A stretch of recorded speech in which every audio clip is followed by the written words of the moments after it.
Good morning friends. स्वागत है आपका हमारे यूट्यूब चैनल जीएस कैप्सूल में।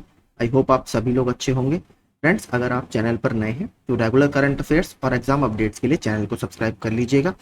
कल मैंने पूरे मई महीने का करंट अफेयर्स का वीडियो डाल दिया है जिसमें 300 से ज़्यादा प्रश्न मैंने डिस्कस किए हैं, तो अगर आपने अभी तक वो नहीं देखा है तो प्लीज़ जाकर उस सेशन को देख लीजिए। अब शुरू करते हैं 1 जून 2024 का करंट अफेयर्स।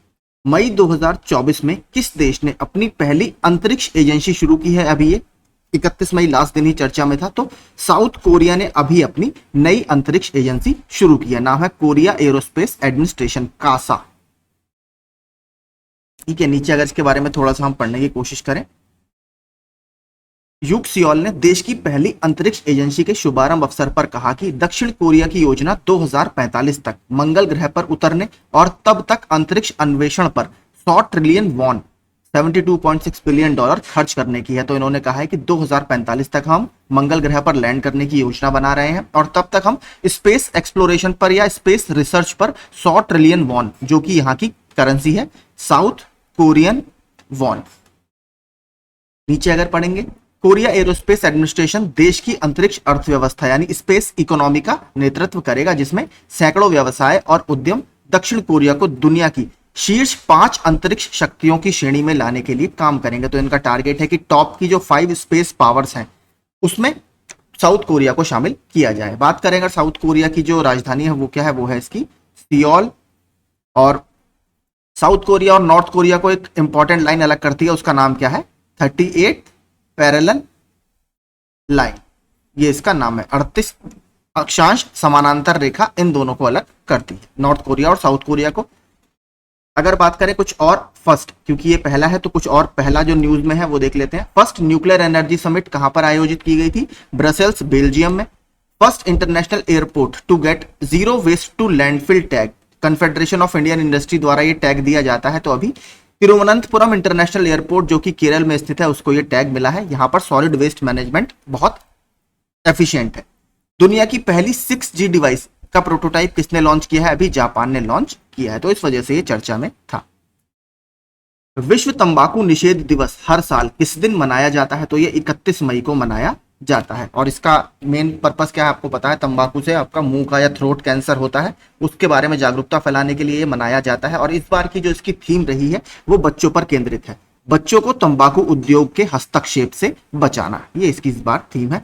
और स्टार्ट इसको कब किया गया था? 1987 में विश्व स्वास्थ्य संगठन के सदस्य देशों ने 31 मई को विश्व तंबाकू निषेध दिवस के रूप में घोषित किया था। अगर बात करें, एक फैक्ट और पूछ लेता है कि भारत का सेंट्रल टोबैको रिसर्च इंस्टीट्यूट यानी केंद्रीय तंबाकू अनुसंधान केंद्र कहां पर है? तो ये राजमुंद्री,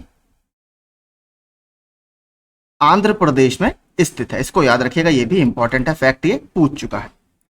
इसके अलावा देखते हैं कुछ और दिन जो अभी मई महीने के अंतिम दिनों में चर्चा में थे। विश्व थायराइड दिवस 25 मई को, पहला विश्व फुटबॉल दिवस 25 मई को, इंटरनेशनल मार्खोर डे, मार्खोर के बारे में हम बात कर चुके हैं। एक वाइल्ड गोट होती है या जंगली बकरी होती है जो पाकिस्तान का स्टेट या नेशनल एनिमल है।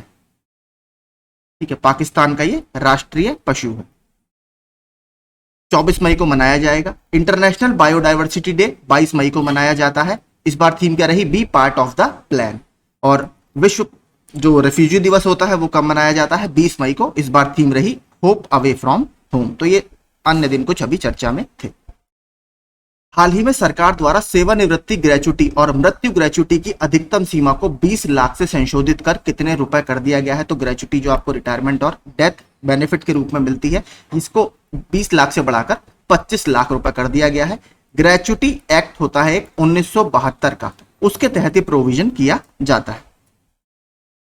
और ये जो संशोधित सीमा है ये 1 जनवरी 2024 से लागू होगी, यानी इसके बाद जो लोग अभी पिछले 4-5 महीने में रिटायर हुए हैं उनको भी ये बेनिफिट मिलेगा। ग्रेच्युटी क्या है? मैंने जो आपको बताया, ग्रेच्युटी पेमेंट एक्ट होता है 1972 का, उसके तहत ये ग्रेच्युटी का प्रोविजन किया जाता है। Outlook planet sustainability summit and awards 2024 में गैर जीवाश्म ईंधन यानी जो नॉन फॉसिल फ्यूल्स होते हैं इसके व्यवसाय की श्रेणी में कॉरपोरेट सामाजिक उत्तरदायित्व पुरस्कार से किस कंपनी को सम्मानित किया गया है? तो ये किया गया है PFC को। ऑप्शन सी, जो PFC आपका लिमिटेड है, इसको यह अवार्ड दिया गया है कॉर्पोरेट सोशल रिस्पॉन्सिबिलिटी के फील्ड में।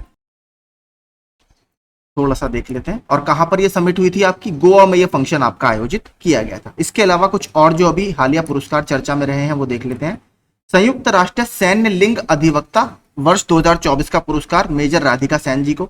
Economic Times HR world future ready organisation award NHPC को। यूके का महिला सशक्तिकरण पुरस्कार आरती यूपी से है और यूपी के बहराइच से है। खगोल विज्ञान में 100 पुरस्कार श्रीनिवास आल कुलकर्णी को। अंतरराष्ट्रीय बुकर पुरस्कार 2024 जेनी एरपेनबैक और माइकल हॉफमैन को। किताब का नाम क्या है? कैरोस। इसको याद रखिएगा, ये इंपॉर्टेंट है। प्रतिभा विकास के लिए ATD बेस्ट अवार्ड 2024, तो NTPC को इसमें तीसरी रैंक अभी हासिल हुई है। तो ये सारे अभी हाल ही में अवार्ड कुछ हमारे चर्चा में थे। आगे चलते हैं।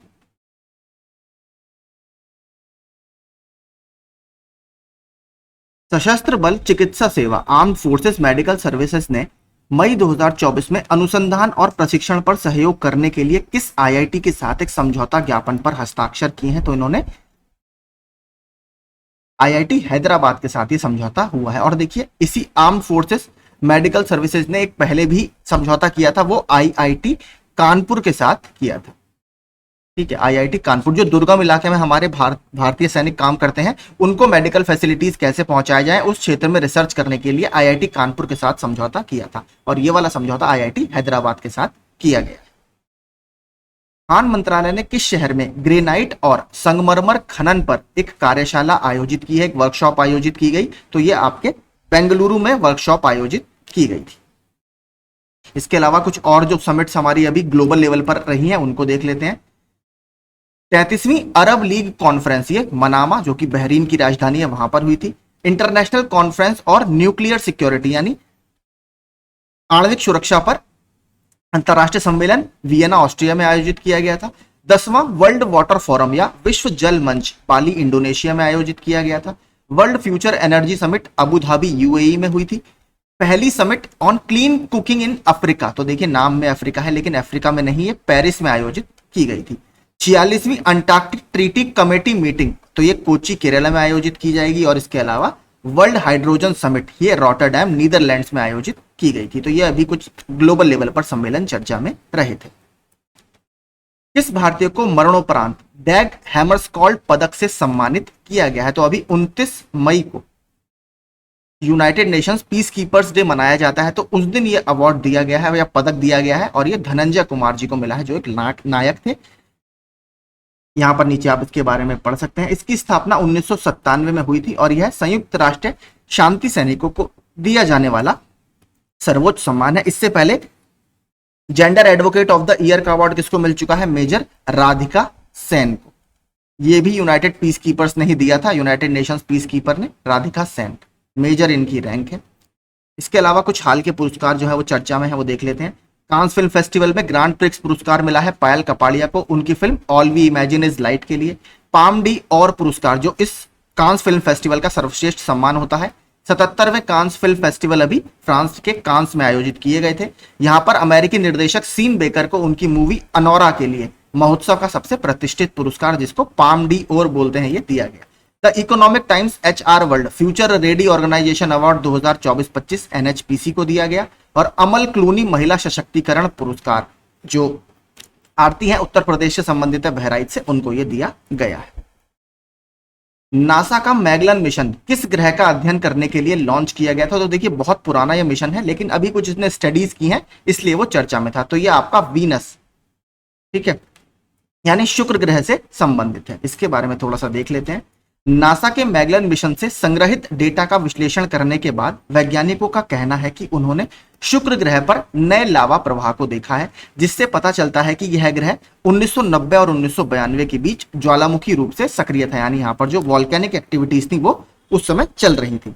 इसके बारे में अगर बात करें, देखिए काफी पुराना मिशन है। यह नासा द्वारा 4 मई 1989 को शुक्र ग्रह का अन्वेषण करने के लिए प्रक्षेपित किया गया एक अंतरिक्ष मिशन था। और इसका नाम थोड़ा सा इंपॉर्टेंट है, इसका नाम पुर्तगाली खोजकर्ता फर्डिनैंड मैगलन के नाम पर रखा गया था, जो पृथ्वी की परिक्रमा करने वाले यानी अर्थ का पूरा चक्कर काटने वाले पहले व्यक्ति थे।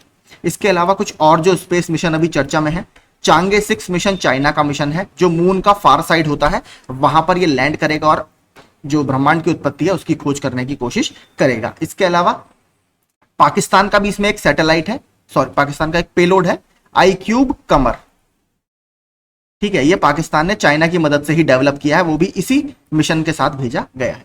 इसके अलावा आर्टेमिस 3 मिशन है, ये नासा का मिशन है। ये नासा इसके तहत क्या कराएगा, एस्ट्रोनॉट्स को या अंतरिक्ष यात्रियों को चंद्रमा पर लैंड कराएगा, जो बहुत सालों बाद कोई कंट्री करने जा रही है।